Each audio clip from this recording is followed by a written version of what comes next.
Lift them up, boys. We'll be the last of them. Supervisor shouted at the top of his lungs as the guys lifted the last of the containers to put on the cargo. We just finished some delivery on the East Coast a few days ago. We were about to take a week or two off before scheduling another trip, but we received an offer I couldn't deny. Some people say we aren't giving our wives a good life, but that simply wasn't true. Sure, my wife missed me whenever I was gone for 3 weeks at a time, but whenever I'd come back, she was always there to welcome me. Very few couples can say they've seen the face of a loved one when they've missed them very much, and I get to see it several times a year when I do big travels.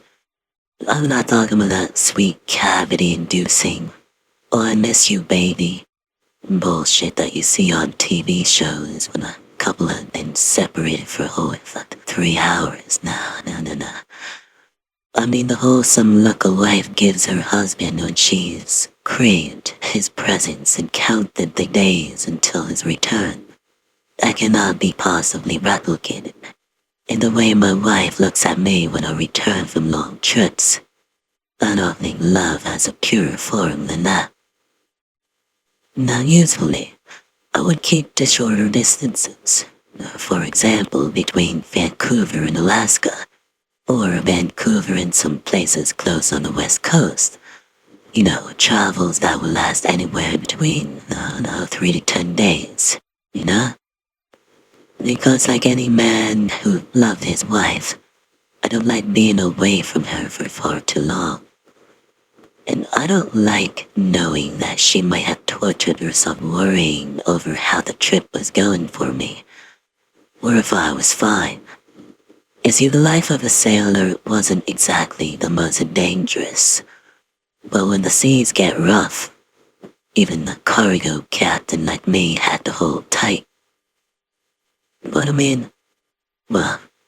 don't know, probably not if you've never been on the open water. When the waves get rough in the middle of the ocean, you never know if one's going to be enough to cause problems. In my 25 years as a captain, I've never had much of a problem. Call me lucky if you want, but I don't have many sailor stories that are worth mentioning. I'm sure I got stuck in a shitty tempest once and we all deviated from our course. Made a regular week's worth of travel a few days longer. Well, that was about it. Cargoes are usually resilient ships, so you don't get to be rocked too much with them, especially a container ship like the ones I'm used to dealing with. So anyway, I got offered this job from my boss, but there were a few conditions with it. We're told the cargo is different. The words "art" and "pricier" are thrown around a few times to make me understand that this isn't the usual kind of shipping thing. Now I pay a little attention because, as the captain of the ship, I'm not the one actually in charge of the cargo. I guess I am, but I'm not the one actually taking care of it. I just make sure we get from point A to point B without too many problems. Cargo and its safety, well, that's the operations supervisor's job. Anyway, we're paid a solid amount, so about 47 days.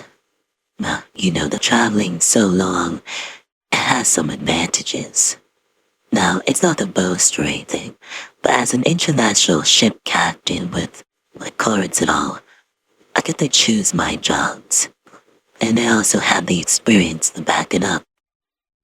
I remember when I first began, I used to only do an inland sailing and ended up with an average yearly salary about 50,000 or so. Now, I've more than doubled that by making a few international trips a year. I'm a very well paid ship captain, that's for sure. But even I got tempted with the proposition I received. 2 months, $30,000. is a good offer as any. Feel me? Hell, I couldn't say no. I usually make about 10 grand a month, so hell, that was a halfway decent bonus. And plus, well, I didn't mention it before, well, the wife and I have a baby on the way. Whatever. I came home that night and told my 6 months pregnant wife that I'd be gone for about 2 months this time. But I'd be back before she gave birth. Now she didn't feel safe and comfortable about it, but she let me know. And I told her that with, well, 10K over, I could probably take a few weeks off of work and then keep in land for a few months after. I made her understand that was a really good thing for us. We talked about the possibility of her giving birth before the end of her term, but I reassured her, told her that I would not miss it for all the money in the world. And it took her a few days to accept it, but I could see something was still bothering her.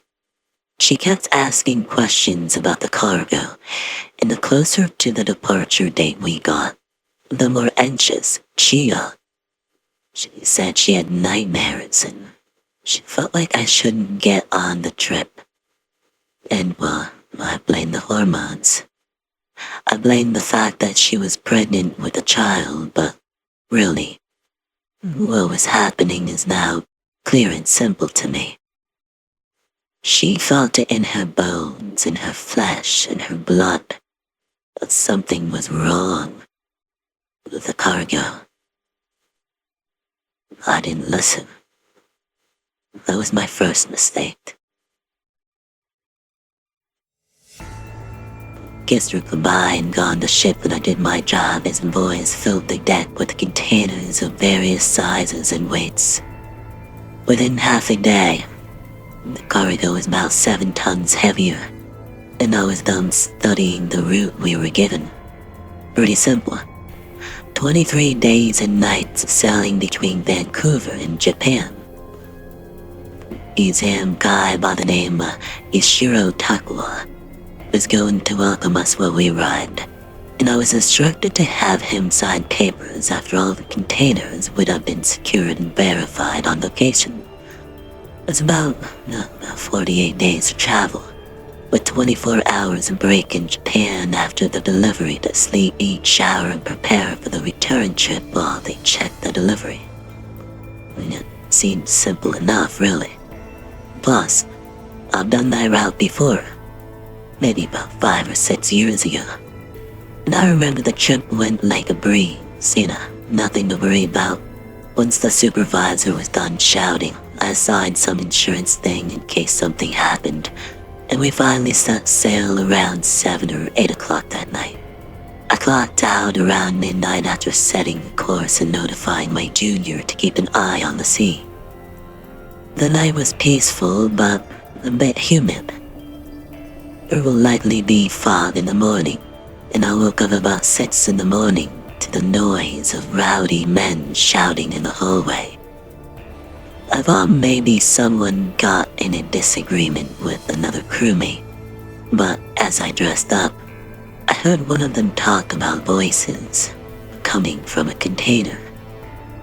Now, that was worrying, alright, because if I was transporting illegals to Japan, I could not only risk my career, but also a jail sentence.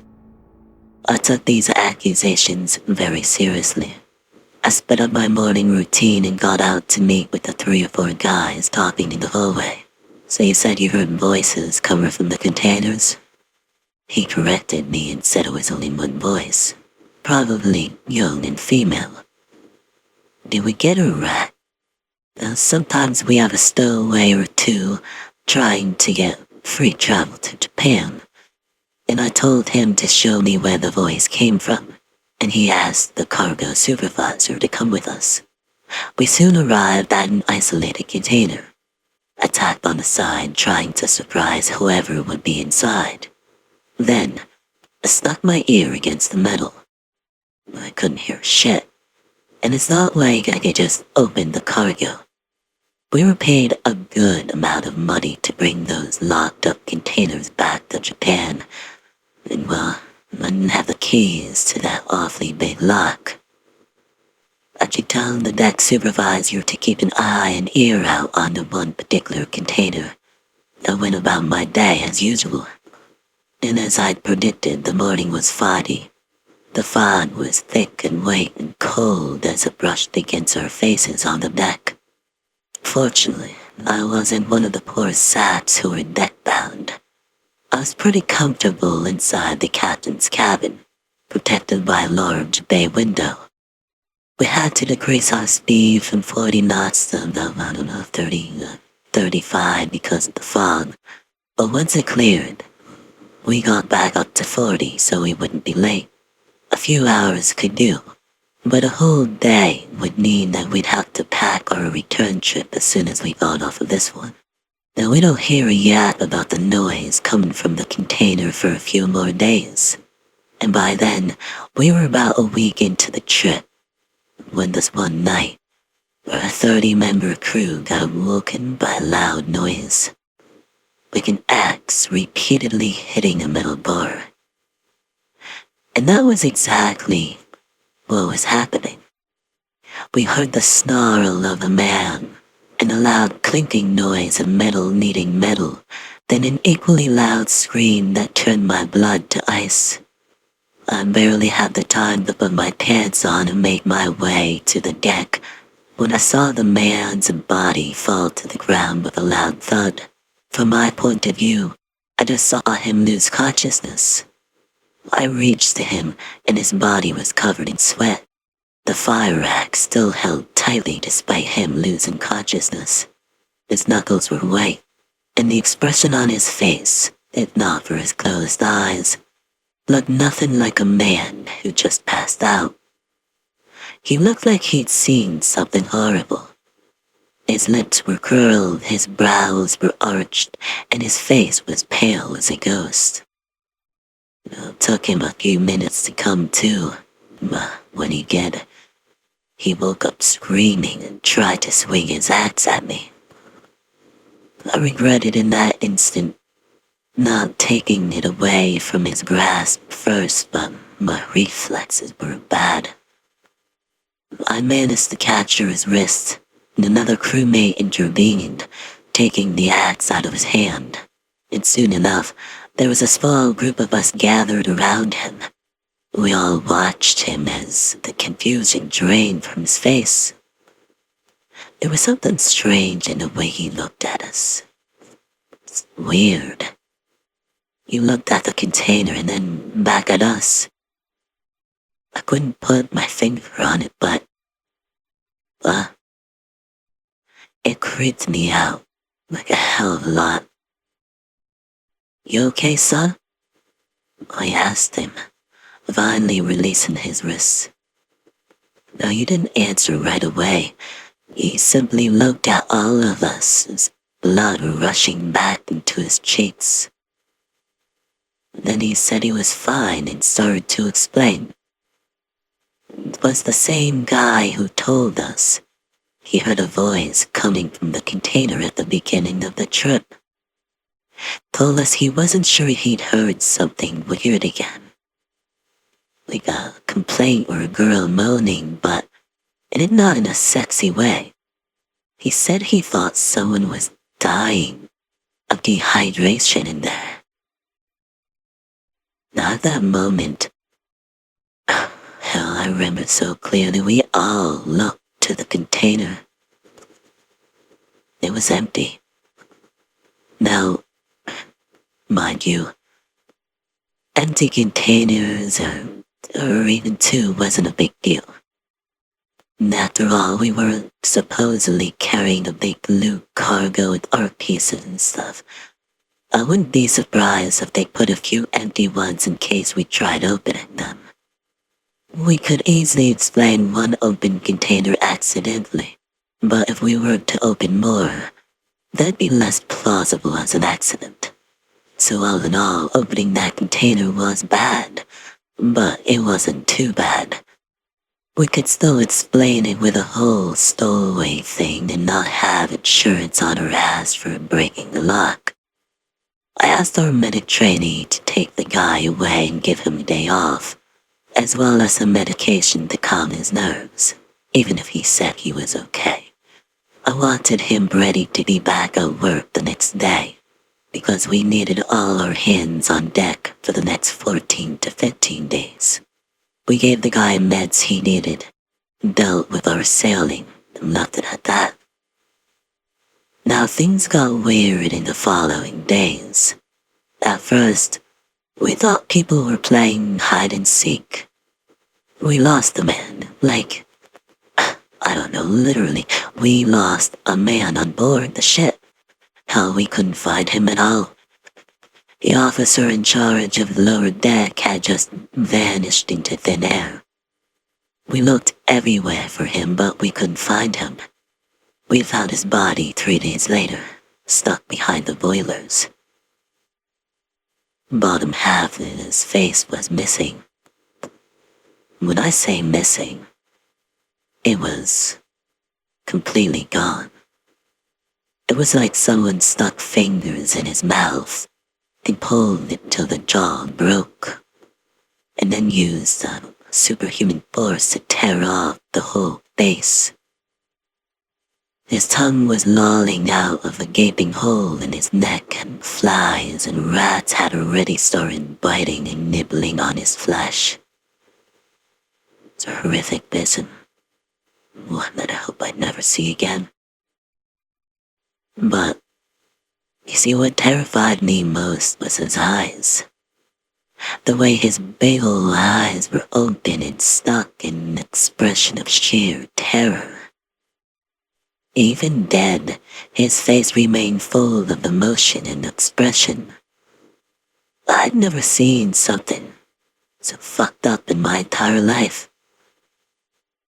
We called the Coast Guard, but we were only about halfway into our trip, and clearly this was not a natural death. We had to stick him in the freezer until we would land.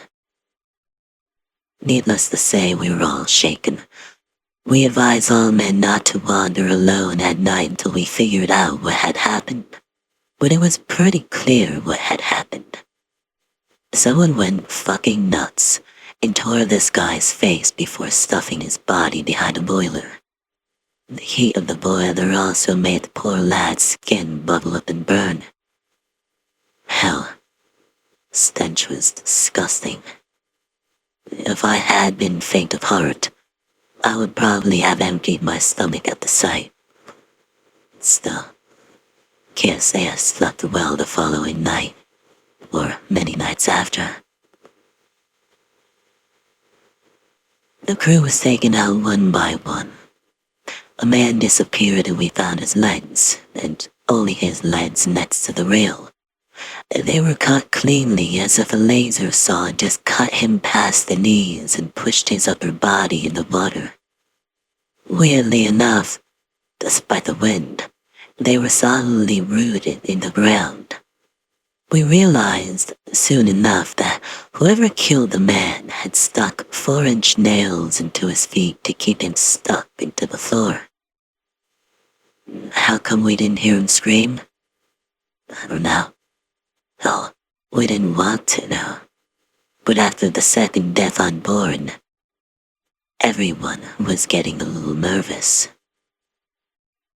The guy's partner had also gone missing, and people instinctively assumed it was him. But my guts were telling me something was wrong with the cargo.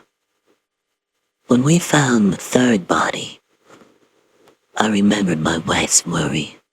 I remember how she told me something was off with this trip and how I didn't listen to her.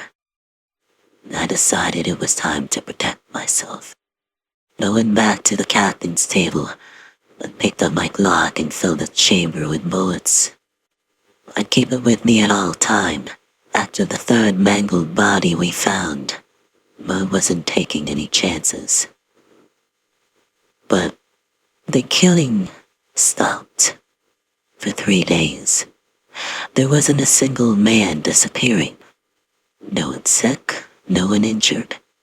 Everybody on board was on edge, but we knew we had a little over 4 more days to go.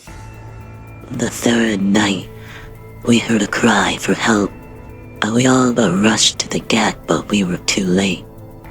By this time, we already lost 3 people, and our crew's morale was dwindling. Despite the fog that night, we could see him right where his body stood.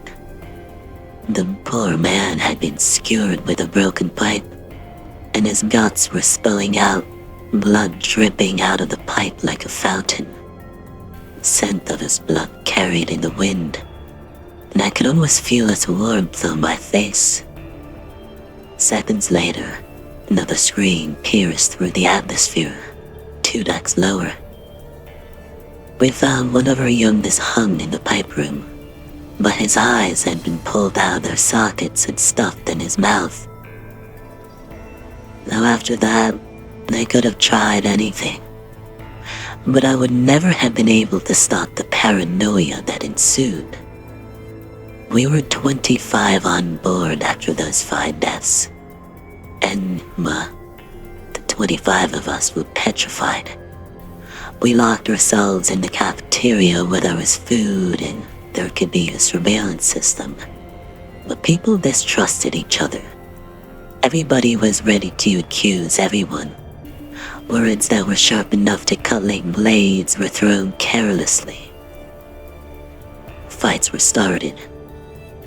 I had to separate 2 guys from beating the shit out of each other, and then everything fell apart. People decided to leave and stay in their quarters until we would land. Stuffed food in their jacket for the last 3 days and said they would lock the door and shoot or stab anyone who dared to approach on sight. By the next night, we'd lost 6 more members. Tried to make a group call, and only about 14 people showed up on the 25 that was left. We went in groups to search for the others, but on the 11 missing, we only recovered 5. The 6 others had been destroyed in their rooms. Destroyed. I'm talking guts open, limbs missing, clawed out like a zoo lion decided they were their next stuffed toy victim, chewed the fuck out of their life. Rest. Some of them were so brutalized, but we couldn't even recognize their bodies. There was one in particular that had been gutted from the cock to chin and hooked up on the wall of his bedroom in a grotesque Jesus-like cross display. His arms were stretched and feet were stuck together, and he had been opened from wrist to shoulder and ankle to hips, revealing the bones, flesh, and everything beneath.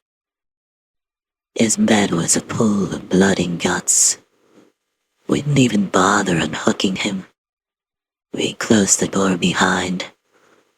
I heard one of my crew members vomit behind me. Only 2 days left and more than a third of the crew were gone. At this point, sailing the ship would prove difficult. We couldn't be in all the places at all the times, checking on this or that section. On the final day, it attacked in the day. Anyone who traveled alone ended up gutted, axed, or hung. And when we were about 7 left, we decided to stick together. We tried to call the Coast Guard, the Navy, or hell anybody at that point, but the signal couldn't be received. When we went up to check our radio antenna, there was a body wrapped around it, bones piercing out of its flesh. I didn't know who he was anymore, his face unrecognizable by this point. Skull was caved in, and he had been scalped and disfigured. Seagulls were biting at its flesh when we found him, which was both reassuring and not. Not reassuring because nobody wants that corpse to be eaten by birds, and reassuring because birds, well, they meant that we were getting closer to land. We tried to stick together. We were still taken out. On the last night, when there were only 4 of us left, and we were ready to believe anyone did it. We were only 4 left of a crew of 30 when we finally realized who it was. The man who'd first heard the voice and whose gaze had sent shivers down my spine. When we were locked in the cafeteria again, trying to figure out who was the culprit, I met his gaze, and despite the words of worry escaping his mouth, it was crystal clear to me. It was here a little girl's giggle coming off of him. Or maybe it was in my head.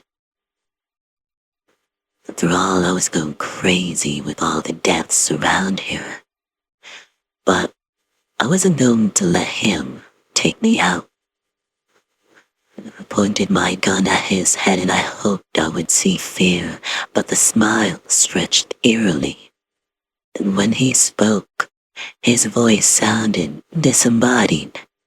His head tilted at a weird angle. He said, "Boo."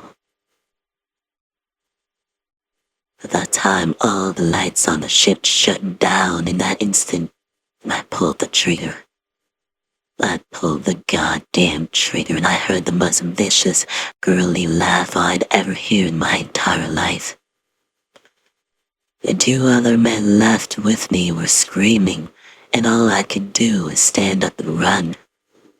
And I ran towards the captain's cabin, knocked my knee pretty badly on the metal frame of the cafeteria door as I heard squelching noises behind me and the sound of one of the men's bones breaking. But there wasn't any screaming. I don't think I can ever forget that noise. When the cafeteria door opened, I dashed down the hallway with one of my hands on the wall. I've been on my cargo ship for the last 20 years. I knew it like my back pocket, which was my only advantage. I heard the other man ask me to help him, calling out for the captain to rescue him, but I couldn't see shit in the dark. I kept running toward the captain's cabin when I heard the loud thud of his body falling to the ground and the same disgusting squelching noise from before. And then, loud, running steps toward me. I barely had the time to make it to the captain's cabin, and I felt the murderer's hand on my shoulder. I turned around and shot 4 bullets in its chest, but its grip wouldn't relent on my shoulder, and I slammed my head against his and heard a deep ringing in my ears. He fell to the ground and I straddled him and started punching him. I don't remember when I stopped, but I couldn't feel my hands anymore. And I locked myself in the cabin for the remaining hour until we landed. The Japanese officer looked at me like I was a madman, but he didn't say anything. In the background, police officers were pulling up the camera surveillance from the ship, radio. Hell, anything that would prove or disprove what I said. They started pulling the corpses away too. And I felt terrible when a particular one passed me. Like something evil was leering at me from over my shoulder. And I heard the whispers, feminine giggles and moans coming from what I assumed was the murderer's body bag.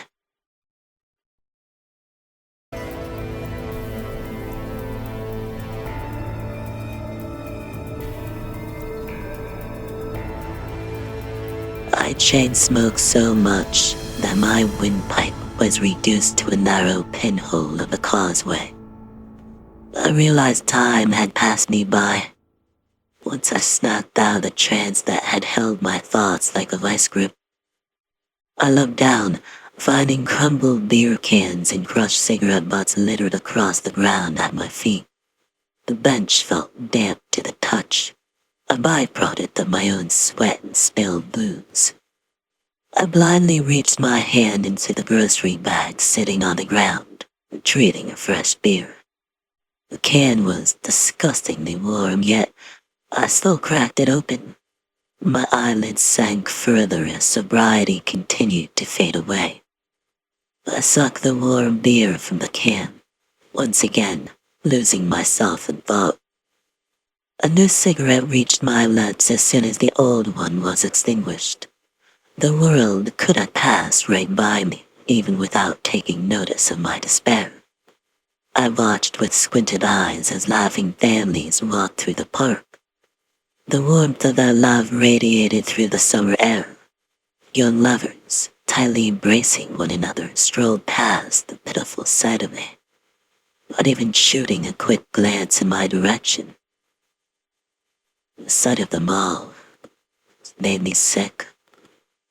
I glared at them, wishing that they could feel even a small shred of my sorrow. And I continued sitting there, marinating in my own pity until the blue sky faded away, giving way for the infinite grayness of dusk to settle in. And soon after the sun disappeared from the sky, all of the families and young lovers were nowhere to be found. Only the wicked roamed the park after it was consumed in total darkness. It was a fitting place for me to be. I tried to focus my blurry eyes just enough to check my watch. 9:45 p.m. I only had 15 more minutes to go. I continued doing the same thing I had been doing the entire time, chugging warm beer after warm beer, constantly trying to force another lungful of smoke down my throat. I glanced back at my watch. 9:56 p.m. My hand nervously rubbed the side of my pants pocket. A new sweat cascaded down my face. It was cold, much different than the drunk on a hot evening kind of sweating. My heart thumped loudly inside of its cage, and I looked once more at the time. 9:59 p.m. I reached into the pocket, my fingers found the cold metal. I could hear the faint ticking of my wristwatch as I pressed the pistol into my temple. My eyes returned to the watch. 10 p.m. I flicked the safety off and my fingers slid across the trigger. I thought back on everything that had brought me to that point. The realization of what I was doing weighed heavily on my mind, but I was ready. I closed my eyes, waiting to feel the bullet burst into my skin. However, another feeling caused me to open them again. I felt a cold hand gripping mine and a gun it held. I looked up to find that the hand belonged to a strange-looking old man. A soft glow outlined his silhouette from the streetlight behind him. "Why does it matter what time you do it?" the man asked while still holding onto my hand. I was completely taken aback by the question. It was such an odd thing to ask, given the circumstances. "What?" "I saw you checking your watch. Why does the time matter so much?" The man repeated his question, taking the seat next to me on the bench. I lowered the pistol and turned around to face him. He had a very eerie quality to him, which made me nervous at first. However, I wasn't scared of him. And I'm not quite sure what caused it, but I continued talking with him. I took a deep breath and explained. "Well, my wife and children were killed here a year ago today, at 10 o'clock. And why carry around this pain anymore? So I'm going to meet them wherever they are." My eyes welled with tears at the mention of the family that had been taken from me. "I see. I'm sorry that happened, so sorry. How'd they go? Your family?" he asked while shaking his head. It was a car accident. Hit and run. The man inched closer to me and I could see more of him through the low light. He looked extremely rough and dirty. His eyes were so dark that I nearly couldn't see them through the shadows. I figured that was you. I've seen you here before. And do you mind if I get one of them beers from you? The old man pointed at the grocery bag and I shrugged. He bent down and pulled one up onto his lap. What do you mean you figured that was me? He took a sip of the warm beer before answering. Well, if you couldn't tell, I live here now. On the streets, I mean. I saw you yesterday sitting on the same bench. I knew you the husband and father. That's why I decided to talk with you for a minute. He finished speaking by nodding over toward the makeshift memorial on the side of the street. I glanced over at it, started to cry. Did you ever see the man who killed them? He asked next. Yeah, a little, but not much. I never cared to see him. Wasn't going to bring them back. I answered, trying to hide the tears. As strange as the encounter was, and how much the guy creeped me out, it was still kind of nice to have a conversation. It's not like you could talk with a therapist after they find you with a gun to your head. Our little talk was only prolonging the inevitable, but for some reason, I kept playing along. So, I guess you're my guardian angel trying to stop me, huh? I asked him with a sarcastic chuckle. The man finished the beer, motioning for another one. After a gulp of the second beer, he continued. No, I'm far from that. And I never said that I'm here to stalk you. So, what's your deal? Why are you even talking with me right now? I want to give you a gift, the man said next. What? I just want to offer you a gift. Will you let me do it? I stared at him, completely dumbfounded by the request.